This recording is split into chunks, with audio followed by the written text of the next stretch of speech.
Awesome to welcome Columbia head coach Megan Griffith to the basketball podcast. Griffith has ushered in a new era of Columbia women's basketball. Her time as head coach has combined to be the winningest six-year stretch in the NCAA Division I history of the program.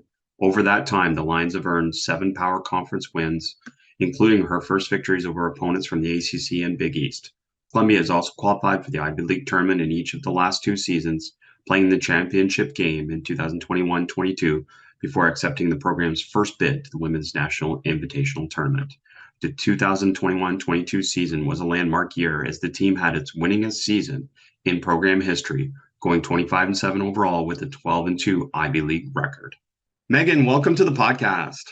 Thanks for having me, Chris. Well, this is going to be fun, and I love talking to people like yourself who have done something at a place that has never had that happen before. And your first postseason experience last year for the Columbia program, and that must have been quite the experience for you and the school. Absolutely. It's this was a chance for me to come back home, right? So graduated from Columbia in 2007, and I'd been in the league and got to see from afar, kind of what Columbia was doing. And I knew it was a place I always believed in. I always knew it was a place that could win. I think New York City is an amazing, kind of playground to have in addition to where you're going to school. So it's a great academic environment. I just thought, we just need to get the right people here. And I got the opportunity in 2016. And, here I am kind of able to turn the program around, from worst to first kind of mentality. So, we're hoping to make that NCAA tournament this year. That's the big goal. That'd be great, and we're cheering for you. And it's great to talk to people that have gone through that experience. And I had a coach when I was just starting out in coaching. And when I started coaching, I had a very talented team. It was actually a girls' high school team, really good talent on the team. And he told me I wouldn't become a good coach until I coached somewhere where we were struggling and losing and then had to really figure it out. And I imagine that's the case for a lot of coaches. And do you value that experience that you went through in terms of that growth? Absolutely.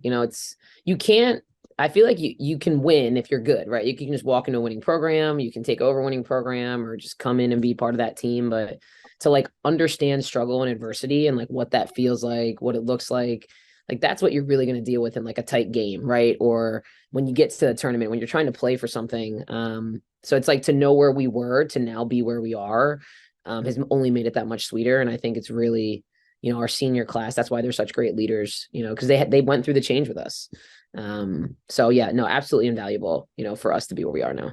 And we're going to dive deeper into some of the things that have led to this change and obviously the success that you're at now. And, I know it starts with you with the culture and the core values. And you say it comes down to these 4 letters, which is EDGE. Can you explain those to us? Yeah, absolutely. So, when I first came to Columbia, I knew we needed something to attach to, right?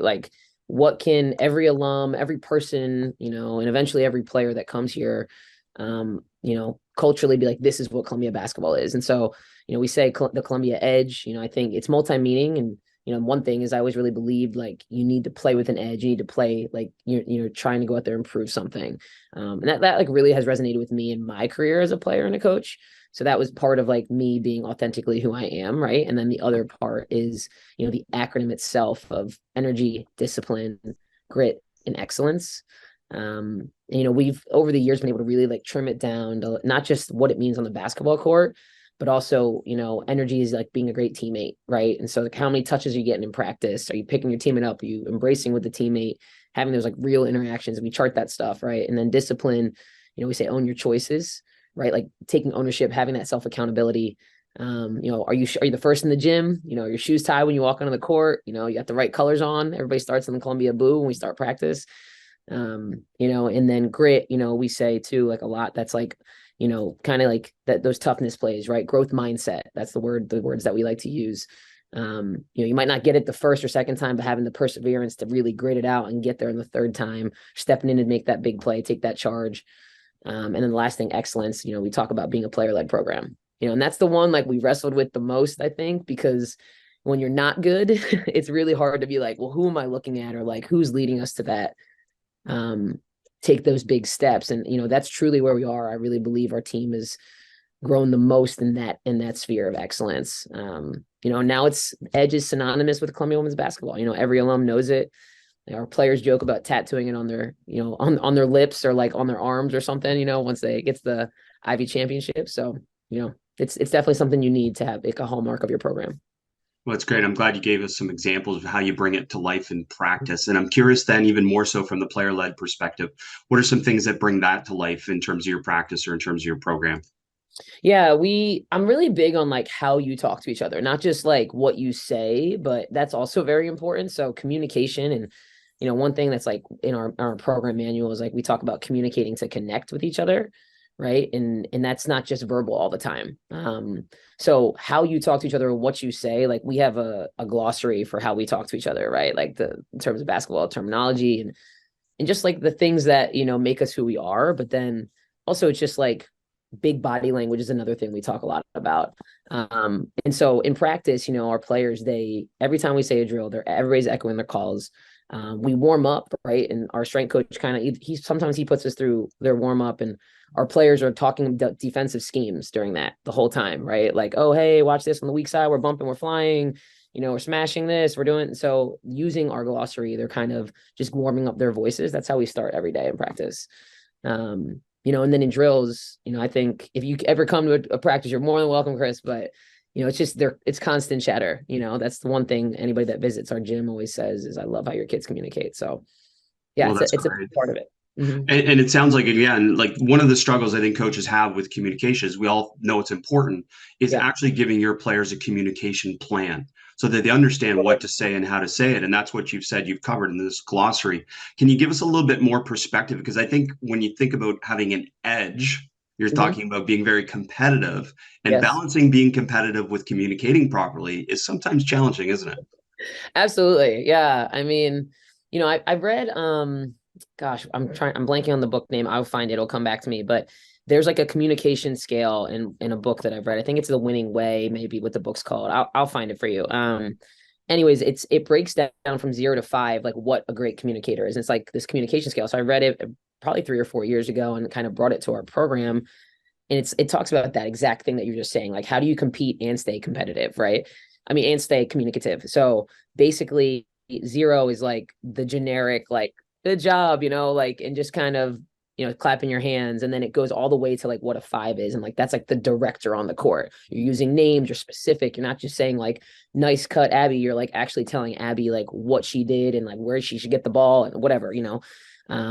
So going to like the next level of not just the base communication, but so we say basically if you're competing and communicating at such a high level, like our average of 5 players should be 20 points, right? So we need 4s and 5s on the court, not just, 1s and 2s.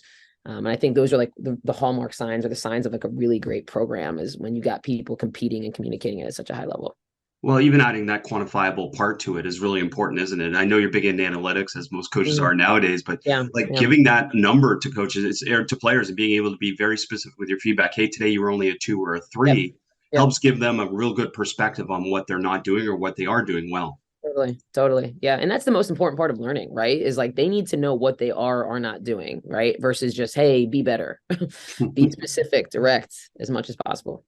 When I love that you're sharing communication on defense and saying specific things, because that's the other part of it is like generally we talk about communication, like we talk about saying on defense, saying ball, but ball really gives your teammates no useful information. They better know where Totally. the ball is, right? So Totally. you're Totally. getting them Totally. more specific with their communication as well. Can you give us some more examples of some of the defensive communication that you value? Yeah, absolutely. We talk a lot about like, there's the positions obviously that you're on the court, right? You can be on the ball, you can be in the gap. For us specifically, we have something called a mid, which it stands for the most important dudes. That's like your real helper, right? And then we also have like your help position. So one, that's like identifying where you are first. But the second part of that is also like, we call our defense, like we like to call it midnight, right? Because we have like a version of blue that's not as midnight, as you can imagine, is much more aggressive, intense. We have like the night shift. We call her the night crew that comes out and plays. But that's like our most disruptive style of defense, right? So from the very beginning, like what midnight is like be disruptive, move on airtime, okay, and no paint, right? And allowing no paint. So our players like know what those are, and then they also know what like our non-negotiables are. So we say like no boomas, right? So no bailouts, no uncontested shots, no middle, no autos. Autos are like go-to moves, and then no second chances. So we try to make it so that like these principles, these keys stick with our players, which I think is the baseline of being a great defensive program, right? And then when we're actually physically on the court, like using the same language for like, okay, and again, we try to do this early in the season, but like we're going to see a cross screen down screen, right? We're going to see a shuffle down screen. We're going to see what is our coverage for that? We're going to see horns. How do we cover that? So our players, when they see it, they know it and they can do it. It's like that muscle memory, right? So just identifying those coverages early so that they're as prepared as possible. But the one coach I talked to, Will Voigt, who coaches, I think it's Angolan national team now. I'm sure Will is. He's Peel like the switching, mastermind of peel switching. So him and I, like during COVID, got in a call, and I was like, Will, like I love peel switching. I love the concept. Like talk to me about it. He was like, all you need is great communicators. I was like, well, that's I was like,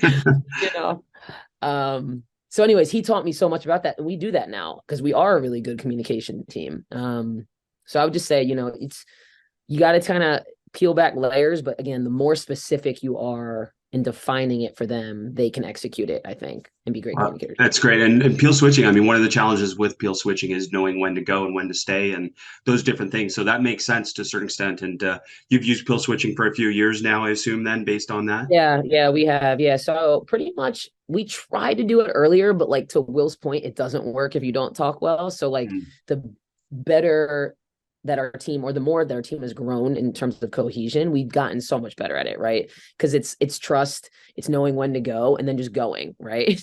And like being really instinctual. So I would say the last 3 years we've gotten a lot better at it. This year we're by far the best that we've been. Before we dive deeper into the culture, we've talked a little bit about defense, but particularly, I'm a little more slanted to always watch offense, and I've really enjoyed your team play offense and per synergy. I mean, excellent transition, excellent in half court, excellent in ATOs, and just give us an idea of some of the foundational things that have helped you guys be so successful in offense. Yeah, I'm similar to you, Chris. Like I love offense. I mean, I love defense, but like Sure. who doesn't want to score, right? Like let's go. And so I think, when I first got to Columbia, figuring out what our identity would be was pretty much in line with our recruiting identity, right? It was like we needed to be able to get the players to play the way that I hoped we could play. So it was like, one, what can we be the best at in the league? And two, what are we right now, right? So when I inherited the program, we were senior heavy. We didn't have really like a ton of dynamic players, but like we had length. So we like kind of packed in and we started running pinch post offense. We had one really elite scorer. And then I always wanted to play fast. So like our league just doesn't have any team that like just plays really fast and like effectively and efficiently. So, rewind 5-6 years ago in my second year, like we just really started recruiting versatile kids that were tough, athletic. And we were just like, hey, we'll put the pieces together for them, but we just need to get kids that are bought in, that want to be in the gym, and that we can teach the game too. So, with that kind of, I guess our identity was born as like a very fast paced offensive team. We're averaging just about a little over 80 points a game right now. We are one of the best 3-point shooting teams in the country. We have, all 5 of our starters in double figures. So, I think a lot of that had to do with personnel and just making sure that our staff, one, was recruiting the right kind of players, but we were developing them and making sure, 1 through 5 could lead the break. 1 through 5 can pass. Spacing, it looks like great spacing. Obviously, we'll have 5 out, 4 out variations, but also it looks like, again, which is a characteristic of, I think, of the best teams offensively now, is that you let players drive to score. Like there's players in situations where you can tell they have freedom to be able to attack and drive to score and make decisions off of that. And it seems to be a foundational part of what you're emphasizing. Absolutely. Yeah. We say like we want to put them in situations where like they can create and they're free to do so. And I always tell them, I'm like, if I don't have to make play calls, then we know we're playing well, right? Like, because you guys are just reading what you're getting and you're just playing off one another. So that's my perfect world. I'm not talking a lot. Right. And concepts, and then an understanding of the structure out of those concepts and playing. And yeah, it's really good stuff. And I encourage coaches to check out your team play if they haven't had a chance yet, because it's really good offense. And conceptually, obviously, I can see that. And we're coming back to the culture part, because, again, like one of the unique things is how you've changed this program from basically nothing to something in that way. And culture change, it happens in steps. Can you share some of the ideas in terms of the different steps that you've gone through in terms of changing the culture in this program?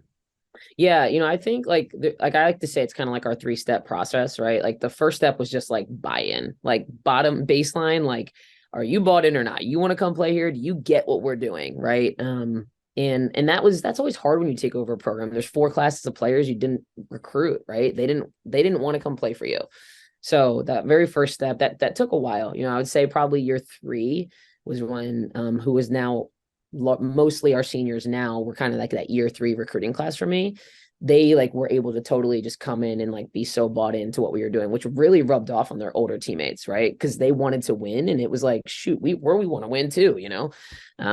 So that was the first step. The second step was like the believing that we could do it, right? It's like believing in what we were talking about, not just being like, yeah, we're all here to do it. You know, where we saw those major changes was like starting to win, right? Like figuring out how to win together. And a huge credit to my staff. Like, again, they've recruited the right people that like have really been in sync with our vision, style, philosophically.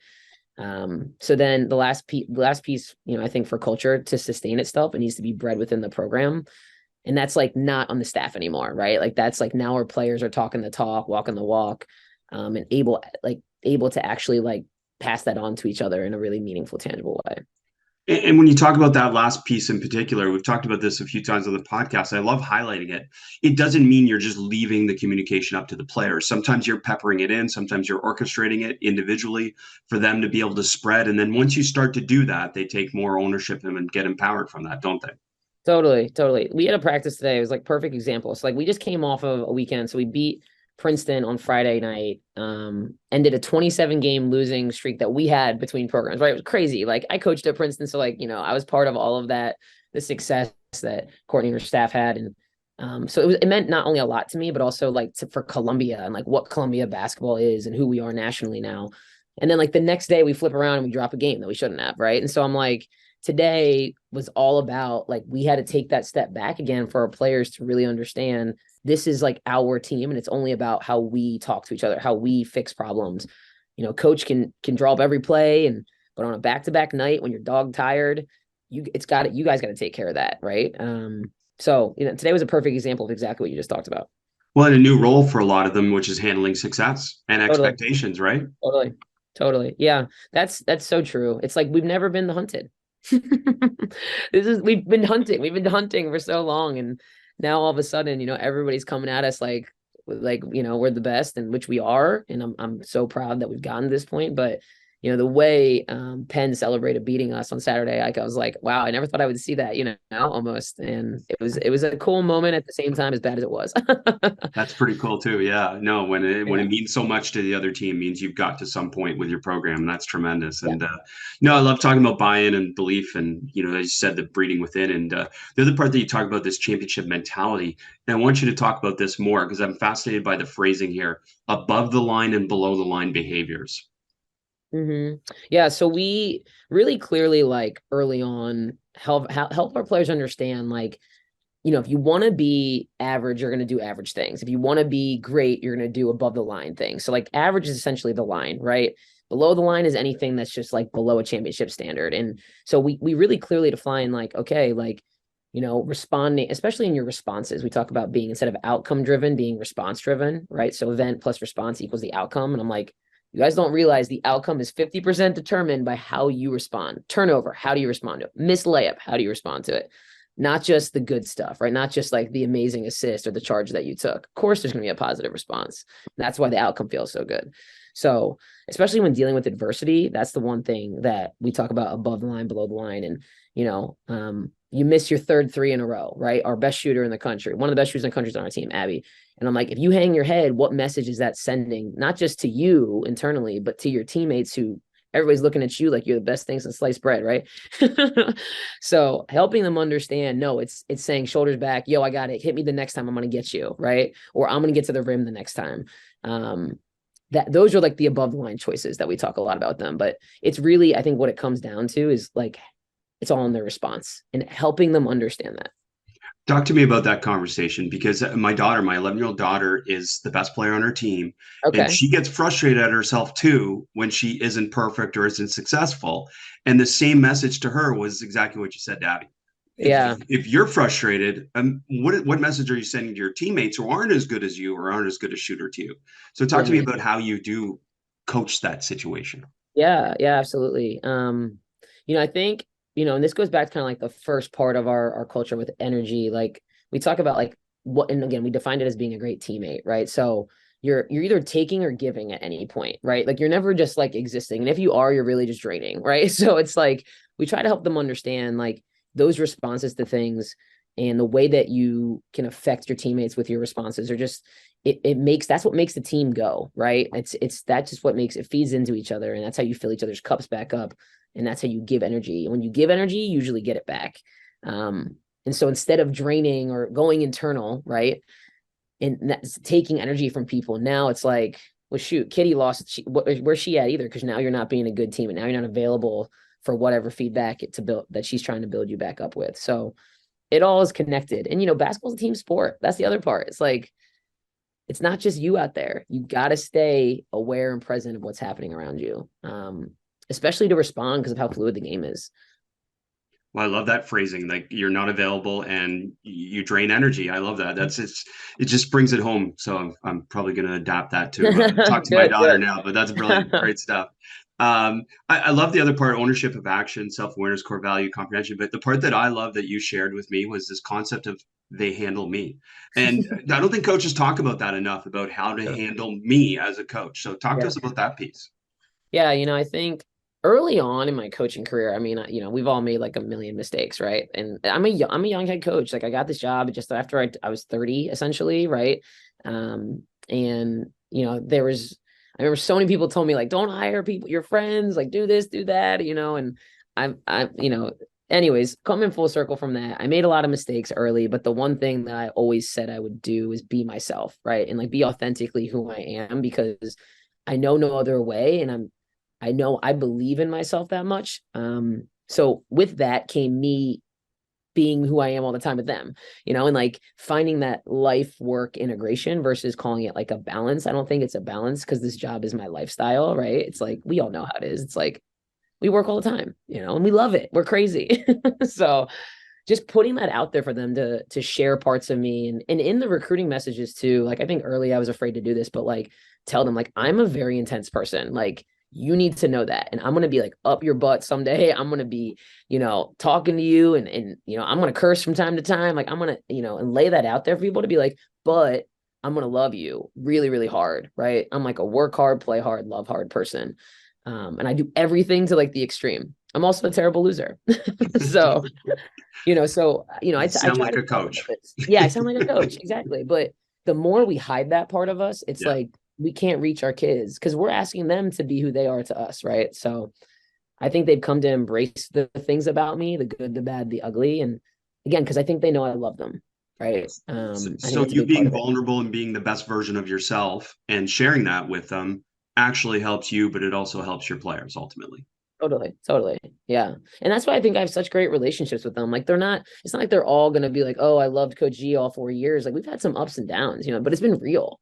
And that's what I always say to them. I'm like, as long as we're being who we are, like, you don't have to agree with me all the time. Like, we need to have that dialogue, or, we need to be able to call each other up. That's what we like to say. Instead of call each other out, we like to call each other up.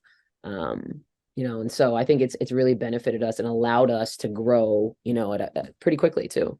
Well, it strikes me that you normalize the fact that we're going to have struggles, and that, like, any family, any team, any relationship at work, there's always going to be some struggles and some ups and downs, and just normalizing that and making it feel normal for people helps them get through those moments, doesn't it? Absolutely. Yeah. And they're young, like they're young women, and like when we recruit them, they're like 15, 16, 17 years old. Like, they're like your daughter's ages, right? Like, it's crazy. Like, we get to know them at such a young age, but that's what's so tough about the recruiting process sometimes, is like, you're all just kissing each other's butt all the time, Yeah. What's you're like real? brown nosing. Yeah. And that's where I'm like, the more real we can be at like a normal and regular age, I think it only helps our relationships later. And that's what gets players to play hard for you, and that's what you want at the end of the day, is like to be able to see eye to eye about what's important for the program and for them. Yeah, it always struck me. And I always told players, I said, don't come play for me unless you come to a practice first. Because practice is the place where you or I, or most coaches, we can't fake a practice, and we would never fake a practice. That is It's true. so authentic in those moments. And you'll see authentically what someone's like, I think, in practice. Absolutely. I agree. So the main reason we connected was Tim Hill from Australia, because you've had a number of Australian players. Now, I was following you and I knew of your success and your turnaround. You're on my list. And originally, I just had a note saying, talk about how they turned this program around. And then he started to talk to me a little bit about journaling and some of the different things that you did. And I've never had anyone on to talk about this. And I really do, because my wife, myself, we really value this concept of journaling and reflection and different things like that. So I'm so excited to talk to you about this and what you call pride time. So maybe give us an overview of what pride time is first, and then we'll dive deeper. Absolutely. Yeah. So yeah, I think this was 3 years ago now. Coming and this really the best part about COVID and again, COVID was a terrible time for everybody in the world. But the biggest silver lining I had was like I was on sabbatical, right? We didn't play that year.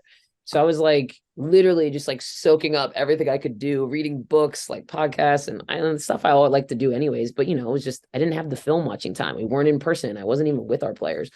So I think in that time I was really able to say like I think we need time to talk about important things every week, right?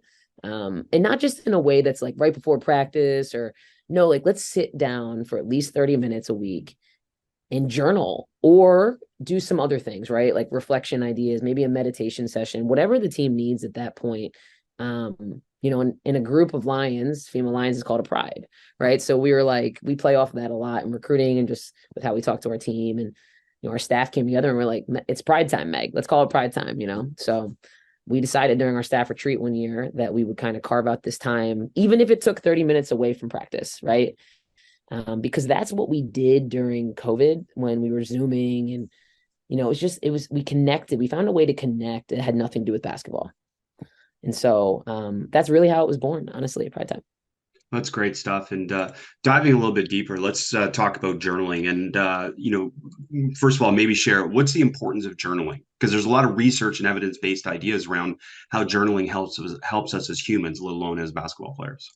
Absolutely. I think like it's funny because it did seem kind of hokey for some of our players at first, right? Which like I get that, like especially if you're not as comfortable with your thoughts, but to be able to put your thoughts on paper, get it out of your mind a little bit, right? And then be able to reflect on it and like see, okay, this is what is actually on my mind versus just thinking about it or like dwelling on a thought. It literally like it almost like it takes it out of your mind for a minute, right?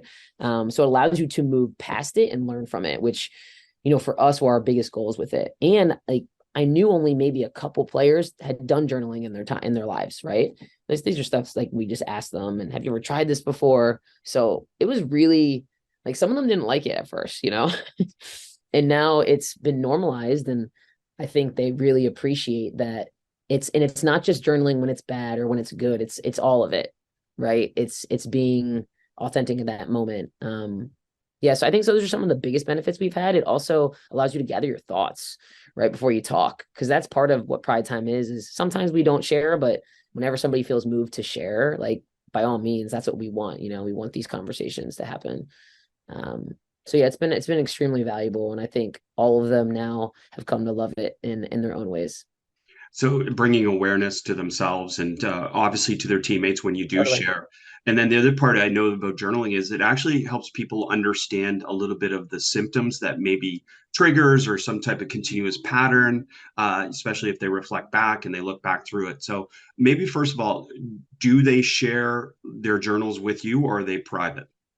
So their journals are private, unless they want to share. We kind of state that to them, like you are welcome to have us as people, as a staff, where you can share this with, but we have them keep it on their own. I know some of them, like in the back, it's all their basketball stuff. Some of them in the front, it's all of just like their open journaling sessions. We also tell them like, this is not just for Pride Time. This is for you. Like this is you time. And some of them have their own journals, but I think it's something that's nice to have with them, like in their backpacks at all time, right? Again, touching on what you said, the awareness piece, like increasing self-awareness has become so important, not just for this generation, for any generation. And it's something I really believe in too. It's helped me immensely in my life. Yeah, and prioritize what's important, which again for this generation impacts them more than any other generation Totally.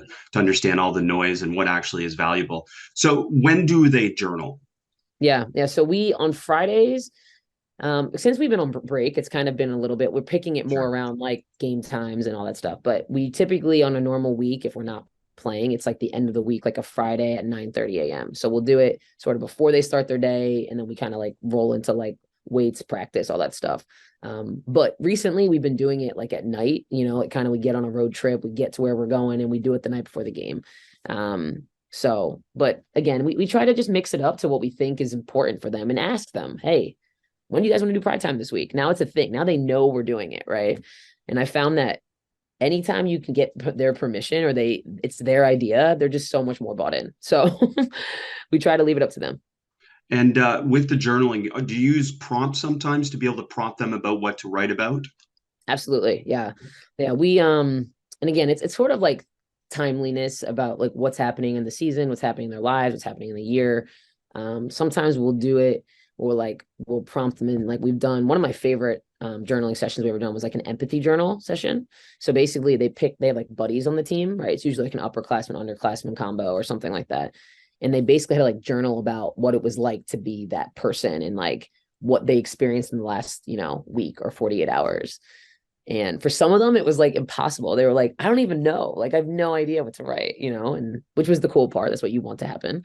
And it was just like extremely emotional for some others. And, it was really powerful. So Did that's you one of my see some of all-time them kind favorites. of asking each other then, what is it really like to be you? Yeah. Yeah. So like so basically when we did that one, we had two players be like, honestly, I don't even really know you that much. Like, Yeah. Isn't and that that was amazing to spend all that time together? And it's absolutely true. On some teams, you don't know someone that well. so true. Yeah. Just like that awareness, again, increasing awareness, increasing self-awareness, others' awareness is really the main goal with it. Because I think when you can do that, you can one accomplish great things and do hard things together. And that's what basketball is. Like that's what sports are. That's what life is doing hard things to get to the goals that you want, right? It's really taught us a lot about each other and how to communicate with each other. I was just going to ask you what are some of the benefits after doing this for a few years for the collective group, and you mentioned that, and another part that goes with that. I'm curious, what type of transfer have you seen? Because ultimately, everything you're doing is about the individual being better and the team obviously having success. So, Mm. from doing this, what type of transfer to performance have you seen with your players? Well, I think like, the biggest transfer we've seen is the directness that they can talk to each other with. Mm. And that's something like I think that's hard for a lot of people. Like as coaches, I think that's like almost an innate thing. Like we're the exception, right? We're Like almost too direct, aren't we? totally all the time. And I'm like, I catch myself being too direct all the time. Like no filter, right? Yeah. So I think that's why it's hard for us to relate to other people sometimes is because of that. Like that's just natural for us. So with our players, we now are starting to see them be able to have direct conversations on the basketball court, which that only makes you a better defensive team or better cohesive team or builds trust, right? I always say like when you communicate, that builds trust. And that's how you end up getting on the court, right? Like your teammates got to trust you. We got to trust you. So yeah, I think that self-awareness has allowed them to say, okay, this is who I am. This is maybe what I need. And then also know, hey, this is what team X needs. Yeah, which, I really do believe it showed up in the turnaround in our program. That's awesome. I'm so grateful you're talking about this. And there are tons of resources. Just Google them online about journaling and reflection. But for a coach who's now very curious about this and maybe considering starting journaling, what do you suggest they start with? Where would they start from in terms of introducing this to the team? Yeah. I think I work with an executive coach too, which I would number one recommend that to anybody, like in whatever profession. It's been like definitely life-changing for me as a coach. But she had really helped me kind of like figure this all out with our team. And it was just like, at first it doesn't have to really be anything, like just 5 minutes a day or a night, even 10 minutes a week, whatever it is, just like have a goal with it that you can stick to. With our team, how we started is like we would do like gratitude journaling sometimes, like write down 3 things you're grateful for. Right. And then that's just like now you can start every day like that, date it. Right. And then we would just kind of take it from there and unpack it a little bit more. All right. Now we did the empathy journaling. Right. So I think if you're starting with your team, you got to start somewhere where like it's not going to be scary for them. It's something they know already. Right. And then I would say the next step is you got to be able to feel out where are they at now? Are they going to be willing to share? Are they not? Because that's all stuff that, that can really easily take them out of that vulnerable state or, get them to want to be in it more. So, but then we would just get more specific with our prompts, but I would just say, start with something simple that they know, make them feel confident.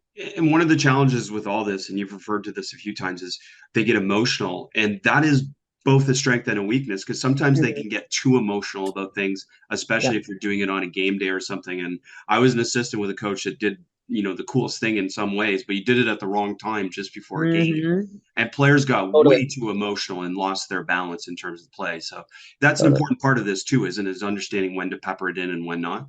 Absolutely. Timing is everything. I mean, we meet as a staff every Monday. Like I just actually finished our staff meeting before I jumped on with you. And we talk about like, when do we do pride time this week? Right. Like, okay, we have Harvard on Saturday. We got Cornell on Monday. Should we do it on the night before? Like that's just as important as what play you're going to run.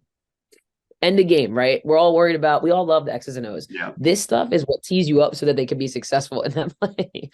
Yeah. Timing is everything. So true. And you also mentioned wellness checks. So give us an idea of what that means, because that seems so important in this modern era of coaching as well. These wellness Yeah. checks. Absolutely. I think we've realized as a staff, and, again, huge credit to not just my direct coaching staff, but our strength staff. We call it our performance team, our strength staff, our athletic trainer, our doctors, right? Like we talk a lot about, and I meet with them weekly, just how do we keep a pulse on our players from a physical, mental, emotional standpoint and know and help them think about what am I putting into my body? Right. Not just like go see the nutritionist. Like, yes, we have those resources, which is great, but having them be more intentional with what they're eating and drinking, and then also how much they're sleeping and why. Right. So beginning of the year, we sort of, and a couple of years ago, I did this, and I think our players were like, oh, why are we doing this? And I was like, it's all about how we present it to them. So it's got to like resonate with them. And then we basically, instead of giving them the answers to like, hey, this is if you're feeling good, bad, or ugly, whatever, we would have them define what all of those things meant. So, we basically do like a light system, like a stoplight system with our team.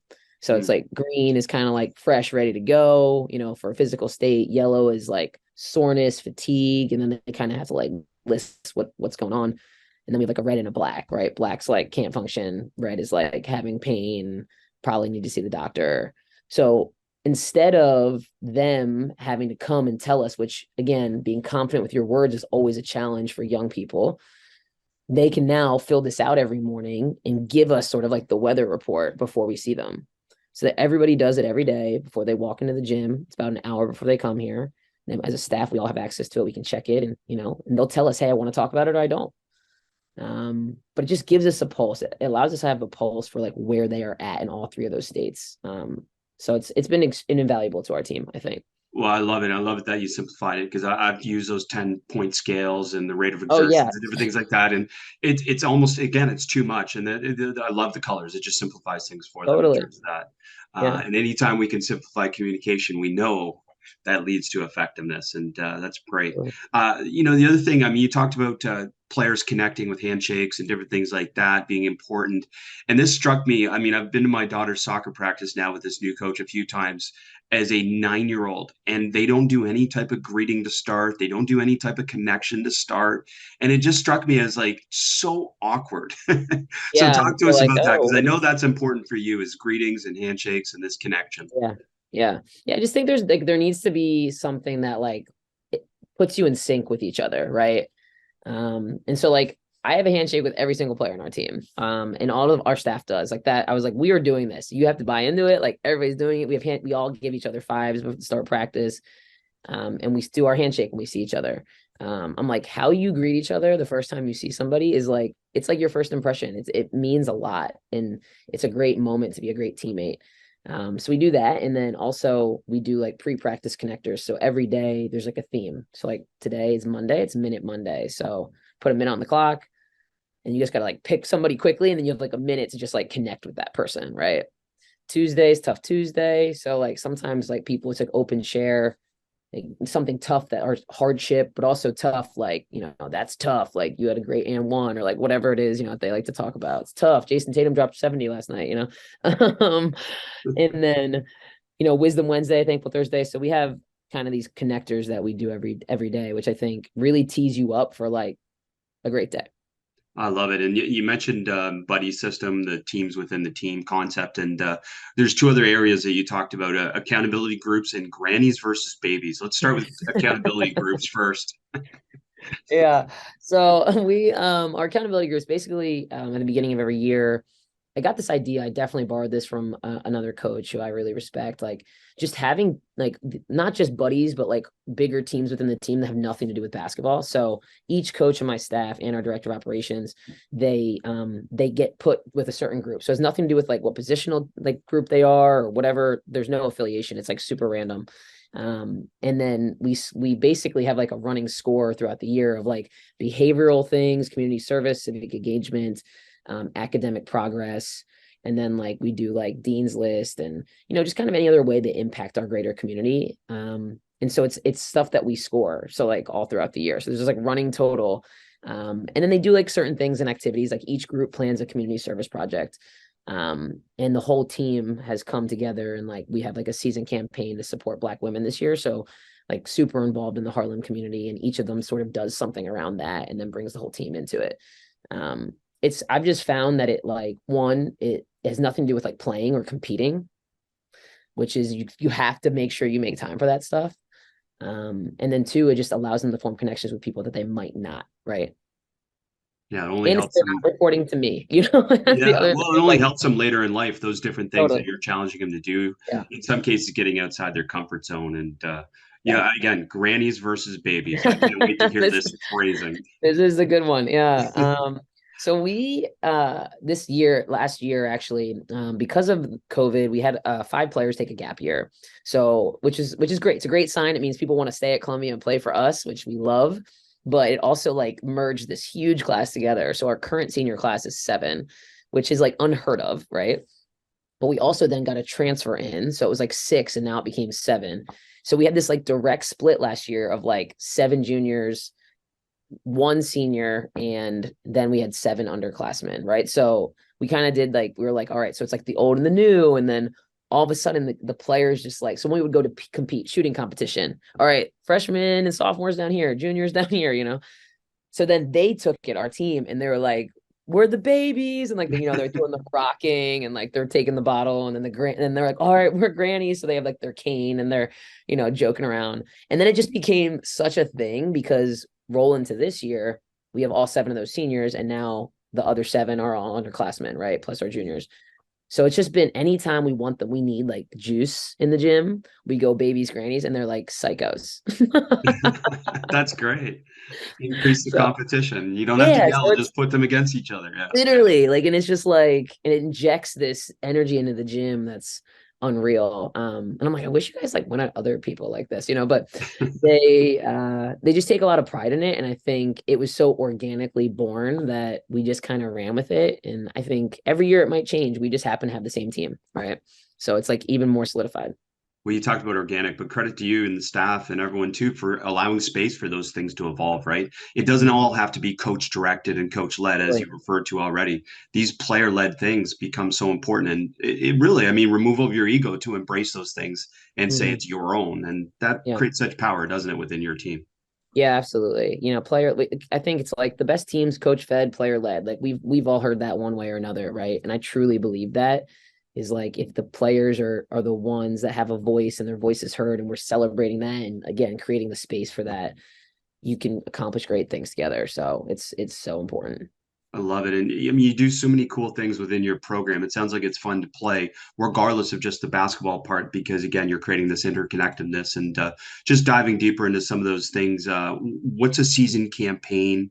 And then I think the other one is my journey meetings. Yeah. So the season campaign is so basically our team decided to come together and like dedicate what the season would mean to them. So this was like coming out of COVID when we had all of this time to just talk about nothing that had to do with basketball. I mean, there was basketball conversation, we were watching basketball, but it was like, what is important to you all that you want to keep talking about when we are at our busiest time, right? It's like school, you got finals, you're on campus, you're socializing, you're doing all these other things, and now we're playing basketball. So rewind 2 years ago, our team really wanted to focus on promoting allyship. So that was like something that was really important. So they kind of put a video together and they dedicated like action items to how we were going to do that on our campus community. And also we kind of started like supporting Black women, that initiative. And then this year they really dove into that again.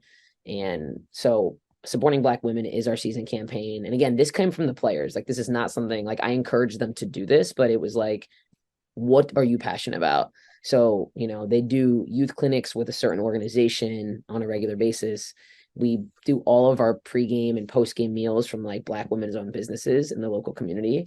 And we try when we travel to do it as well. So obviously it's hard to do that in some places, but and then also we do like this thing is called Scout and Scavenge. We like pretty much try to get anything on road trips, like any of like the toiletries, and like donate them to a local women's shelter in Harlem. At the end of the year, we do clothing drives throughout the year. So just like little ways that we can impact the community in a meaningful way, and be very specific about that. So that's kind of our season campaign idea. That's great. And then My Journey meetings. Yeah, my journey. So this is another part, like about like taking a dive into like the off the court emotional mental journey for the team. So like twice to 2 to 3 times throughout the year, we kind of sit down and like this is where we like do our goal setting and just kind of like get to know them off the court, like what's important to you. And each class has something a little bit different that we prompt them with. But it's like, what are your goals? And we kind of break it down by edge, right? So leadership, academic, and then basketball. Like those are like the 3 big categories, and we do it by energy, discipline, grit, and excellence. And then the other thing is like we'll ask them questions like, and then also have like an express yourself kind of like option where they have to do an elevator pitch. Like our sophomores all have to do an elevator pitch with us. So they like walk out of my office, they come back in and like, all right, you're on an interview. Who are we talking to? What are we doing? And we like act it out. Some of them, they have to like share with us their favorite song and play it for us and tell us why. So those are some of the things that we just try to dig deeper at to like getting to know them, right? And creating a space where it's like, getting a little uncomfortable in those moments too. Getting uncomfortable to get comfortable again, right? Totally. And the benefit of all these things as a whole, your players feel more connected. Are they more open and vulnerable so you can coach them a little bit better? I mean, obviously, it's all led to success. And, we don't want to discount the work that they do in practice and the strength and conditioning room. All that stuff is what leads to success, too. But with all these different things that you've been able to put together for them, what do you think the player response has been overall? Yeah, I mean, at times I think I think earlier at times it's kind of like, why are we doing this? And then like you just kind of have to remind them like what it takes to go into like to being successful. And like again, these are the things that you said you wanted way back when I recruited you or when we started the season. And it's like everything we do is super intentional with the idea of us getting closer to that thing or whatever that is, right? And just constantly reminding them of that, I think is huge. Because sometimes you can get lost in the monotony of like your wellness check, right? It's like, well, I forgot this freaking thing again. But I'm like, every day matters, like 1% every day. How you show up every day, how you follow through every day. And we're just trying to create those habits for them. I think that's really the goal with all of it is just forming good habits that they can carry on way beyond their time here at Columbia. You mentioned being like the balance is the wrong word, right? Like we are unbalanced as coaches intentionally. And to a certain extent, a player is unbalanced intentionally as well towards this experience of being on this team. So wondering how you bring in this personal side of their life and their experience as an individual separate from your team, then based on all these other things that you've already talked about. Mm-hmm. Yeah, I think that's the part with all this is like we want to get to know who they are and have them be able to candidly share that with us because like we are their coaches, yes, but like the line of coach and like person and like who we are, like we're together so much. It's like half the time I'm with you, I'm not even your basketball coach. Like I'm just like another person in your space, and for you to be able to really grow and like be vulnerable, like we have to be comfortable with each other and like share with each other and and sometimes it's got to be forced. Sometimes it can't just be like, well, let's just see how it goes. I'm a big believer in like, you got to have plans at times. Right. So yeah, I think it's really allowed us, to get to know them in a true organic and authentic way. And every year you see their goals get more specific. You see them more comfortable in that space. You see them not like sitting on the edge of the couch trying to get in my office. You see them like literally sitting across from me, ready to talk about it. So I just think with time too, that this stuff gets a lot more easy and it just gets more comfortable. But yeah, vulnerability is a powerful, powerful tool. Well, and I imagine again, you mentioned being a young coach head coach when you started, and was a lot of this again based on what you would have valued as a player as well?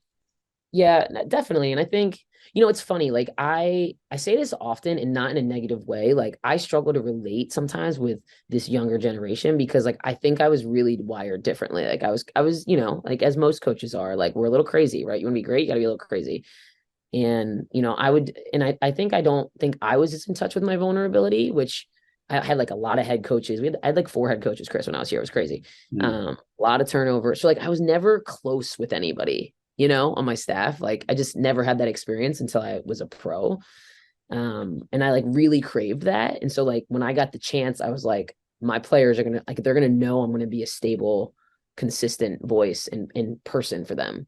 So that was really important to me. And so like I feel like once we like knew that's what was important, we just had to like, how do we get there and like ask them and ask other people and because I didn't know, honestly, to tell you the truth, I didn't know all these things when I started. Like it's kind of like process of elimination, trial and error.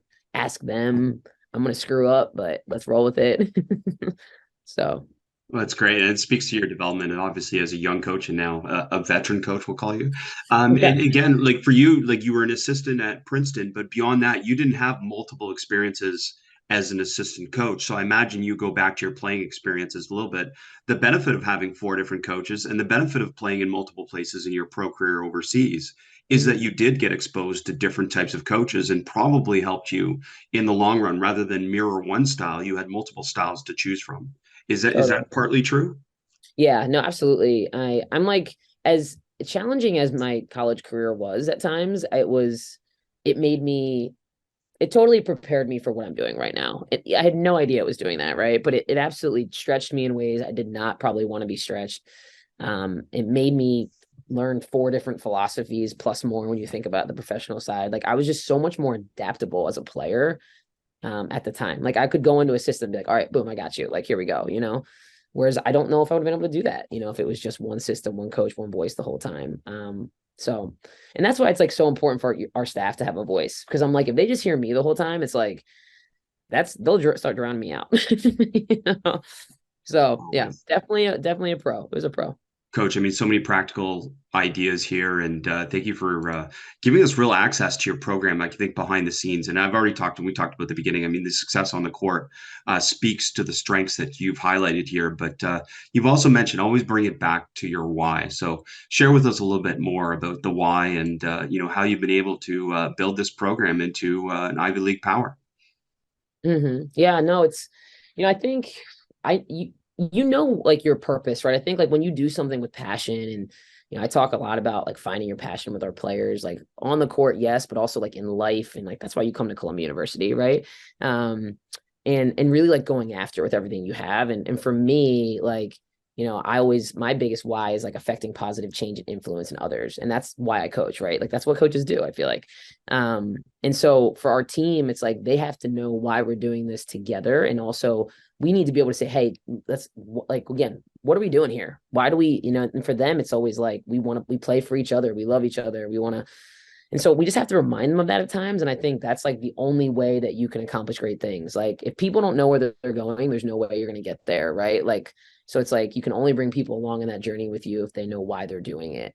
And that's kind of like that third step of culture is like the breeding within the team. Like that's essentially knowing your why. Right. Brilliant stuff. Tremendous. Thank you for sharing with us. Of course.